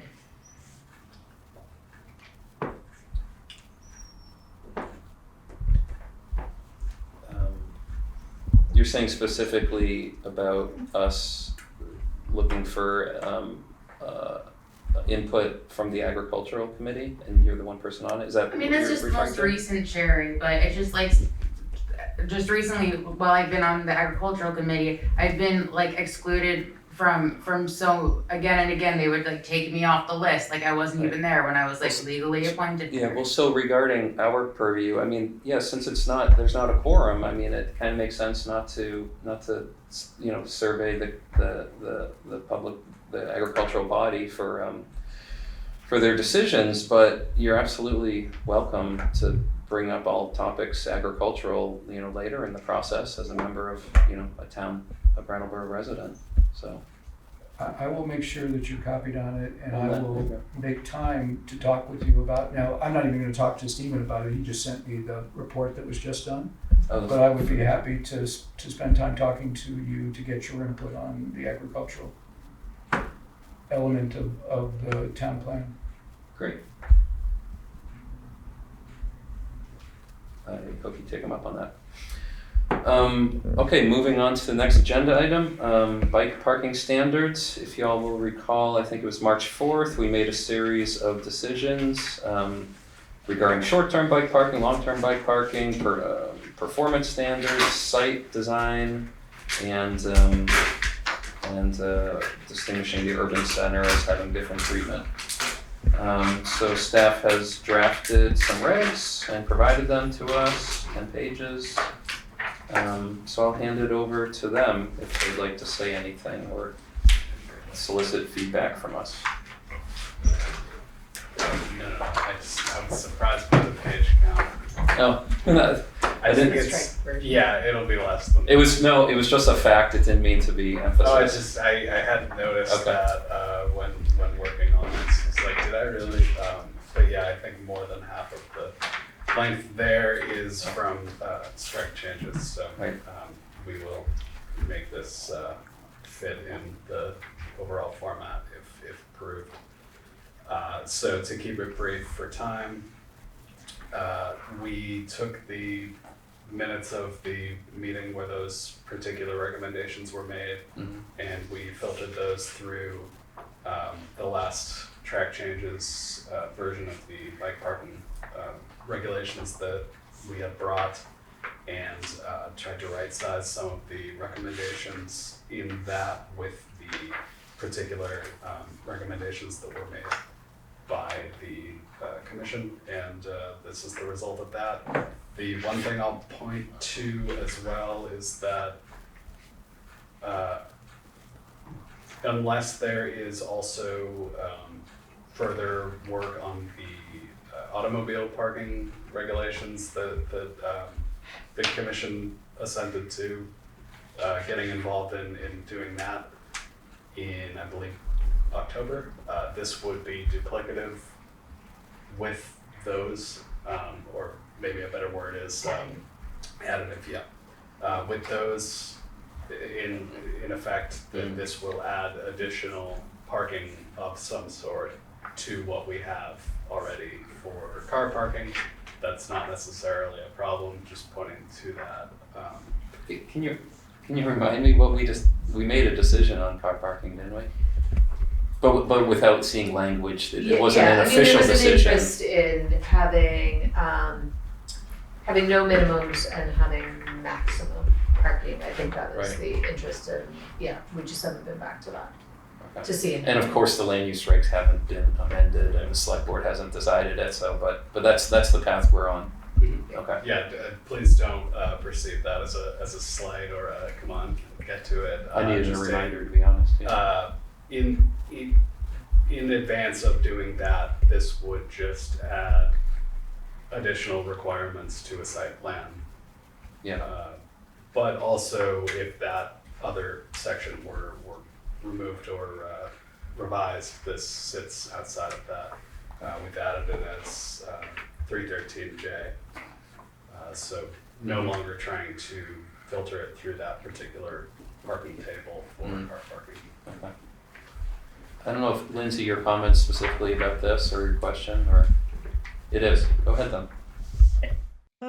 I was just wondering if the numbers in table 1 is that something that we had already decided on in the previous meeting, or are those your recommendations based on what we intimated in previous meetings? I just couldn't remember if those were like literal numbers we had decided on or not. The latter. Staff recommendation. Okay. Yeah. Then I guess my comment is that the single unit dwellings or multi-unit dwellings of fewer than 10 units, the first row, that to me seems like it will not require bike parking at a lot of places, because the development that I've seen in Brattleboro has been on the smaller end of the scale. So I'm not sure if that number needs to be lower or not, or what other commissioners think. And then I think that my other comments are along the same line as far as the numbers I'm seeing in the long-term column, that like I'm seeing like one space per 10 units essentially in the multi-unit dwelling row. And that seems low to me. So I'm just raising that as a possibility. Yeah, and that was purposeful, both those elements based on the previous conversations over the 5, 6, what have you meetings on this topic. It seemed like there was a tentative interest in seeing the long term and the short term go through, but with a recognition specifically of the added potential burden on development that very much long-term requirement would possibly add. So I took the more cautious approach on that. I think we had also specifically discussed not applying this to small residential as a requirement. I don't know that we had specifically discussed the cutoff line, but 10 would be where the missing middle housing overlay district stops, and also barring change to the Home Act would return to being the Act 250 cutoff outside of the designated districts in 2026. So it seemed like a good, reasonable dividing line.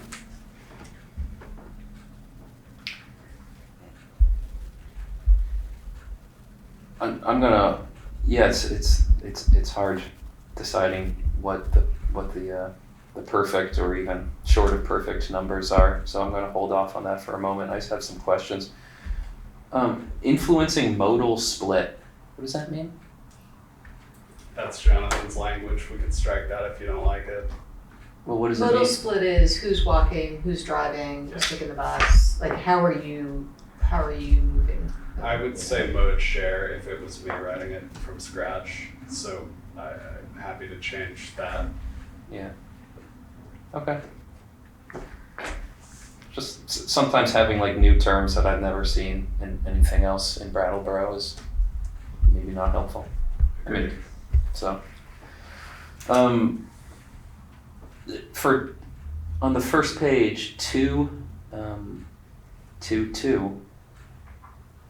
however you say that, there's no letter, so I guess I'll say 2B, even though the B is 2 lowercase i's. It says where minimum parking is required. Well, it says bike parking regulations in the section shall apply to all zoning districts where minimum parking is required. And then you Does that just see the next sentence. Oh, so that sentence is dependent upon, so it's just saying that every district besides the urban center That was in the current how language? that seemed to land in the previous conversation about it. It's of course at the Yeah. commission's discretion if that should apply to fewer districts, but my recollection was that the only exemption that was actually agreed on was the urban center.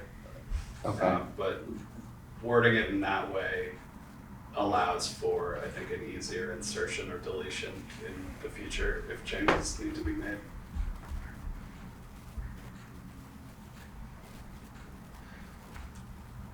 Okay, yeah, when I read that at first, I didn't realize it was talking, that first sentence was referring to the zoning districts. I thought it was referring to like, because see, back on table 1, you crossed out minimum required. So then it was making me think like, oh, is there no minimum required? And then it seemed like kind of like a weird language loophole or something. Oh, I'm sorry, it says zoning districts right there in black. I'm sorry, okay. Moving on. So for section 3, for 3.1, is it saying that the DRB has discretion to waive all of this?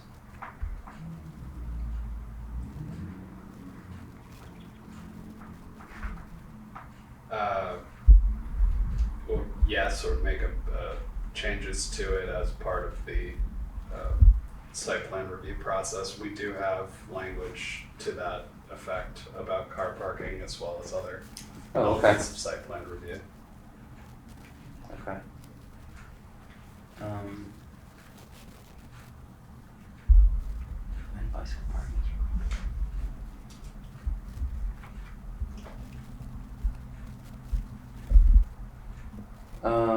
And then for in the table for theater and entertainment. So just to be clear, my 2 other points were just like confusion and clarification. There weren't any recommendations there from me or preferences. For theater and entertainment, for the long term at 0.5% of seating capacity, what's the thinking there? Is it for employees? Because if people are just there if patrons are just there for a couple hours, I don't see. That one, I left Jonathan's recommendations. There was no thinking on my part. Yeah, okay. So if you'd I like think- that struck. I think that it could be performers that may need the long-term parking. Sure. I mean, I know the time is probably not that long. Yeah. It's, I mean, once again, in like maybe an ideal world, we'd have long-term parking for a lot, but I'd like to personally just focus on the things that, at least to me, I mean, I could be persuaded otherwise, but you know, the things like offices and industrial uses and big multi-unit dwellings and education facilities, those are all places where there's lots of people staying for long periods of It time, makes sense so to just I personally like strike to it. just focus on those, but I'm totally. I'd hear an objection from anyone. Any objections? I would agree. So then back down the next page with industrial and office uses. I feel like for the long-term parking though, that those 2 things are pretty comparable. But yet with industrial, it says 1 space per 25,000, but office just doesn't have a requirement. Right, I mean, in both places, they're places where people work, you know, the public doesn't really show up to as much percentage at all, if at all, of who's there, my understanding. So I feel like maybe they should just have the same requirement. Yeah, I think this was my hair splitting on the March minutes where large employers that totally could cover offices. Yeah. So we could make those 2 equal. Yeah, I think being that industrial was specifically mentioned, I think. No, Okay. No, large employers. Large employers, yeah. Yeah. Yeah, so whatever fits that is my opinion. Had a blue screen on that one. Yeah, we can make those the same, certainly. And then the wording there, maybe it's elsewhere as well, I don't know, but for short term for industrial where it says at least 2 per public entrance, this is just me trying to make sense of the wording, is an employee entrance a public entrance? Where are you seeing that? The top of the 4th page, to the right of industrial uses. Understood, okay. Yeah, once again, that was just the language being left as it was. So if we were to make these 2 the same. Yeah, I think you could just strike that, We and can then strike that. somewhere else in the wording we'll talk about where the rack will be. Right? For clarification, when we're harmonizing these 2, would you prefer to see that the long-term be carried over from the industrial so that it's also one per 25,000 on the office, or would you prefer to? Yes. You prefer to see them both struck? Okay. Yes to the first for me, because it represents providing that for large employers.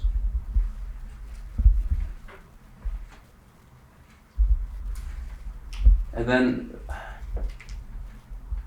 the tough thing is for healthcare facility. I mean, a large hospital is a large employer, but small healthcare facilities.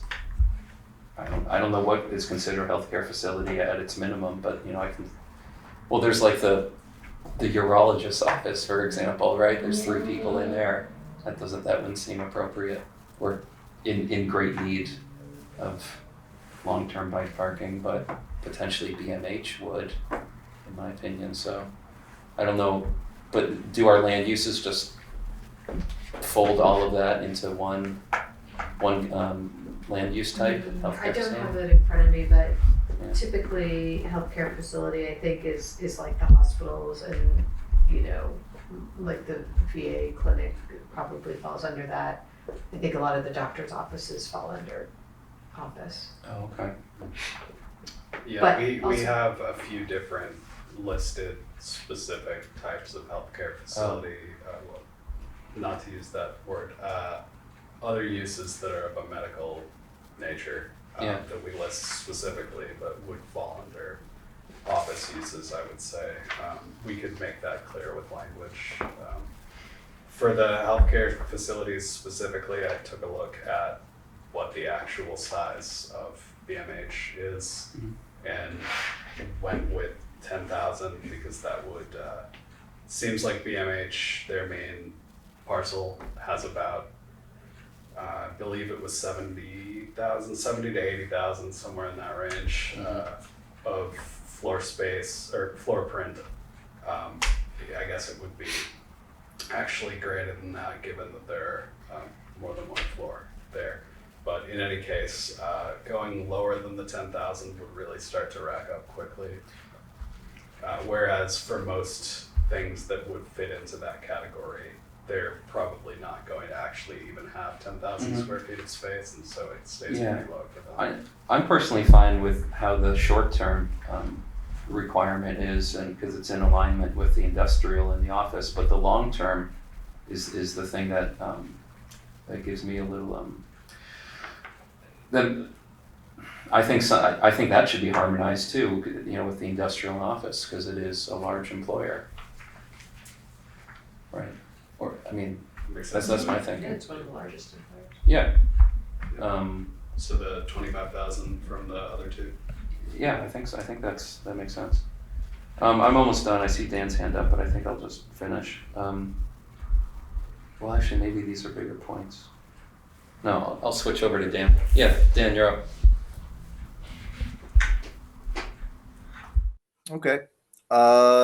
So I just want to, I think, while we're picking this apart, just want to clarify that we're talking about standards, not requirements, right? Or like a form of guidance. So No, these are requirements. Unless the DRB chooses to modify them. So why was the language changed from minimum required to standards? Yeah. So the change was actually previously the minimum required was struck, and so then it was recommended bicycle parking was what was previously brought in an earlier iteration. So then what I did was strike recommended, which for some reason is not showing as stricken, and I added the word standards. We'll make it consistent with how our parking standards show up. Was not intended to be any kind of end run. Right. So these are Okay, bike they are parking requirements. minimums. So they are requirements. Okay. All right. Well, then, so I guess I'll nitpick as well. Bed and breakfast in both categories, the residential as well as the non-residential.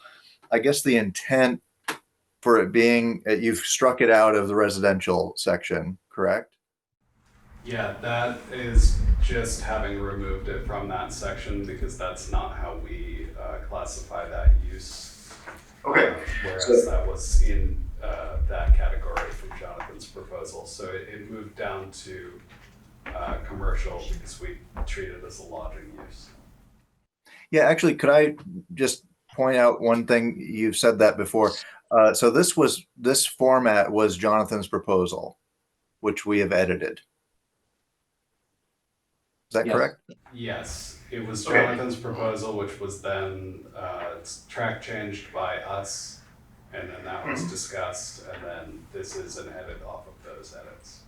Yeah, I mean, it's really useful to see the struck through sections that are, let's say, before the rack types and near the end, about sort of like the intent of regulating parking and who pays for it, and then if bike parking is not installed, then there's sort of, I think there's mentioned near the end there something about contributing to a fund that would provide public bike parking, right?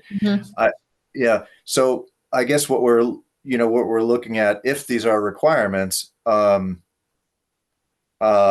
is still goes back to the question we raised at one of these previous meetings about the ideal number of bike parking spots or rack locations in the whole town, or in different zones, or in different neighborhoods. So I guess that's the level of discernment that the DRB is being allowed to make, right? If these are requirements, but the case is made that there's already plenty of public bike parking in the neighborhood, then it might not be a requirement, that kind of balancing act. Yeah, it's meant to mirror the existing language that operates in that way for car parking. I can specifically make it identical, but change the word to bicycle parking if we think that would be beneficial for even greater consistency. But yes, that was the intent. I think it would. Mm-hmm. Okay, so I'm sorry, I'm going to just use that example of the bed and breakfast again. So what we have changed here is we've put what was the long-term requirement for bed and breakfast in residential, which was 1 space per 2 rooms, and we've put that into the short-term requirement for bed and breakfast under non-residential, which is 1 space per 2 guest rooms. And no long-term. I guess I'm just so we have bed and breakfasts in town. I'm just curious, have we already looked at that? Let's just use that example. Do they already have bike racks? Do you have any knowledge of? We don't know. No. Okay. There was a general sense that made it into the minutes that the long-term bike parking is seen as substantially more burdensome, or potentially so. So in a lot of cases, the original proposal from Local Motion had effectively the greater amount required with the long-term parking. So in many of those cases, if long-term parking is maintained, they were flipped. Because long-term parking was seen as being more burdensome, so less of it is being required. So that's definitely a case of that. Mm-hmm. So I'm just gonna one more thing, and I guess I'll probably have more to say later. But so all of this gets into, so if this number of spaces are required, whatever it is, then the permitted rack type, if we could scroll to that, or that's what I'm looking at on page 6 here. So our preference, or our permitted rack, is going to be the inverted U shape or the post and ring type. None of the other ones are not, or they are. So we are disallowing the usage of the other non-permitted rack types. Is that right? Yes, they are listed as non-permitted. We could add a clause to say that other designs not pictured could be reviewed by either the administrative officer or by the TRB for appropriateness. I think it's perfectly fine to have flexibility where we didn't think of one. Yeah, especially if there's a pre-existing one. And we are, just to be clear, so we are allowing the two-tiered bicycle racks. That's permitted. Yes. I guess that should be in the graphic then somehow. Well, it's later. It's right below it. Sorry. Yeah. So, and is there any provision or any I sorry, I haven't found it at least. Is there any consideration given for indoor, whether these racks are indoors versus outdoors? No. Okay. I mean, I think the one example that Jonathan brought up was an indoor example. Yeah, I think it might be worth discussing or, because if you have a locked room or a shed or something, that's a different thing than an outdoor rack. So anyway, I just wondered if that was going to be required, like if there's a difference in considering indoor versus outdoor.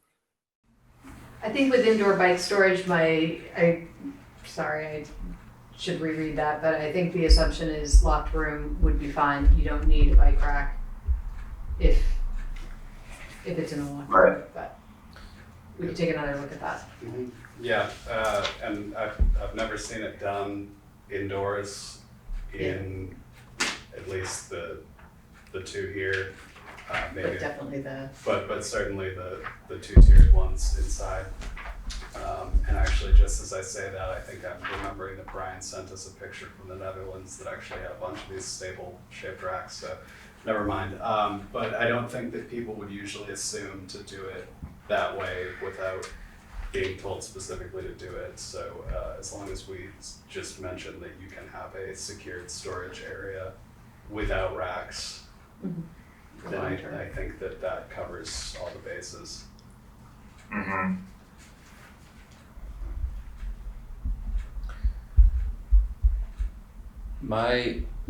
Can I jump in, Dan? Yeah, please. Can I just, sorry, Sure, Lindsay. I need to get going momentarily. So I don't know if we're Okay. reaching a point of conclusion or not, but I do need to get going. Can you give us until 8:10? Is that possible? Okay. Yeah. Let's try to wrap this up maybe by then. Yeah, kind of related to what Dan was saying. I saw the in this document the things that distinguish, the actual words that distinguish long-term bike parking from short-term bike parking to be struck out in two places. So it doesn't seem like long-term bike parking is actually defined anywhere due to the strikeouts on page 7 and 8. So I think unless I'm missing something somewhere else, I'd request that, or I'd want it to be clear what long-term bike parking actually is.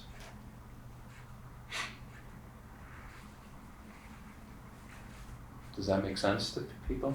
Yeah, that makes Yeah, sense. that was my question, actually. Okay. Yeah. And then there's some wording about where the short-term bike parking will be, like it just has to be visible from an entrance, or a sign directing to it has to be conveniently located. I'm not reading it, so I'm just recalling from memory. But I think the what's it called, the precedent that we have already in our regs, just in several of the districts, about a rack being 200 feet from an entrance. I think that's, That's but by not having that, we're opening it up to being even farther, and I think that's kind of ridiculous if a bike rack's 200, So I don't see those as being mutually exclusive, but also we do have the bike parking placement graphic from Local Motion that Oh, yeah. remains in place. So the visible or signed I think was intended to function in a spatial dimensional way in their original proposal, but given that we have this and that, which I think it would be a great idea to tweak the 200 feet, frankly, in a different conversation. Given that we have those two things, the reason why I left that language in was because I thought it was a reasonable qualitative thing to have, that you should be able to see or find signage telling you that this exists. I agree at minimum, but the seeing it may mean that it's 500 feet away. But so do you imagine that in the major site plan of several of those districts that we're going to keep that language about non-residential bike rack within 200 feet that we have in several, if we were to adopt this, that we would also keep that language? I mean, I know it's up to us to decide, but. Yeah, I haven't proposed that it be stricken. Okay. It would not preclude this. So Right. It says within 200, so it would at worst be redundant, which, there's an argument for getting rid of it then, but I made this so that it would not be In conflict. conflicting. Yeah. I think the 200 is pretty excessive in its distance, I would agree with you. Yeah. Or I'm imputing that that's your opinion. So, It is, yeah. Yeah, okay. Yeah, I mean, I guess I would just personally encourage that, not having that, what did you call it? Well, having it, if this can just take the place of that, can absorb and take the place and modify that requirement of major site plan in several of those districts, it just seems a little We can take a look at that. It just seems a little confusing me to have that there, but then and then not mention it and have it different than this bike parking section here. I think it Maybe would not, I don't bear a little bit more looking into Yeah. for us to recommend a change to that, because there is, I do like this graphic, and Yeah. of course defer to them and their expertise on how these things relate to each other in space, but this does show an urban context. Right. So it could be kind of a blunt instrument if we're looking at a more rural development, or just something Right. that's set back in a parking lot per se. Right. Yeah, and they seem like recommendations or like best practices instead of actually having a number, like limit. Well, they do have minimums for most of these. If there are any Oh, that gosh. lack the minimums, then we can add a minimum so that there's nothing that has no required element. I think that there is at least a required minimum for each one of those, but it could be the case that those 120 and 96 inches seem to be the only two that are missing it, but I'm almost certain there was a redundancy in there. We can double check for that. Okay. And then I guess I would just say, this is a real nitpick, but the main entrance should actually be labeled. I don't think everyone would know that those dots mean an entrance. That's all that I have, but it doesn't seem certainly like this is something ready for us to vote yay or nay to. So. No, I don't think I personally couldn't vote yea or nay based Yeah. on not knowing what a long-term bicycle parking is. Yeah, right.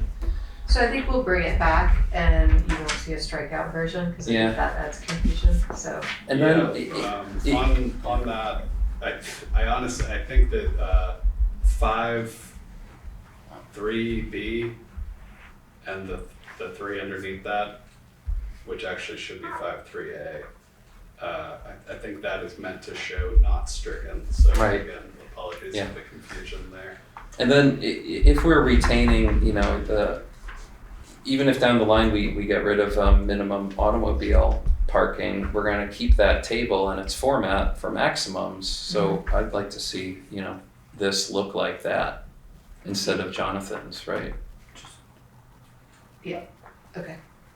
I just wanted to say, to be fair, Yeah. since we've all agreed that we're not gonna be able to decide anything tonight, Yeah. and since we're 10 minutes over, we probably. That was the last comment I had, so yeah. Okay, thank you for saying that though. Right, so if there's nothing else on this for now, and then we'll skip the next thing of, it was just suggestions anyway. And we did the public comment period.